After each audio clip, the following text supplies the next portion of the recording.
បងប្អូនមានឃើញទេពស្យុតហោះហើរឆ្វេងឆ្វាយលើដំបូលកាយនេះបងប្អូនអូនឃើញទេពស្យុតនៅក្នុងទូនៅលើមេឃលើកនេះទេពស្យុតហោះផ្លាយគឺនៅលើដំបូលកាយឡើងជា ACGN បែបនេះសិនចាមើលផ្កាយគេផងអូយភាពមកនេះពេលថ្ងៃបងប្អូនឃើញប៉ុណ្ណឹងទៅមកពេលយប់នឹងគឺសាសនាចាក្រឡេកមើលរូបរាងខាងក្រោយអូយមកដៃទ្វាររបស់គេ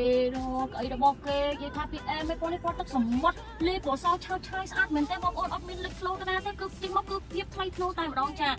ក៏លេខមកចុងខាងនេះគឺមានបំពាក់វាំងដូនឲ្យមួយទៀតឲ្យវាំងដូនគឺវាំងដូនពណ៌សសម្រាប់បងប្អូនជា businessman woman ជាឡានយើងចង់លក្ខណៈរក្សាឯកជនភាពមិនចង់ឲ្យគេឃើញមុខរបស់យើងមួយមិនចង់ឲ្យណាលួចថតយើងអាចទាញវាំងដូនមកខ្វាក់បិទខ្វាក់មកអត់មានអ្នកណាឃើញលេងចាអូហូស្អាតណាស់បងប្អូនអើយនិយាយពីស្បែកពុកស្បែកអីរបស់គេខ្ញុំចង់និយាយទេបងប្អូនគឺវាទុនស្រួលមែនទេនិយាយឡើងអង្គុយមកគឺ relax តែម្ដងចាហើយក៏អីរបស់គេលក្ខណៈធំ VIP massage ក្រាស់ចាចា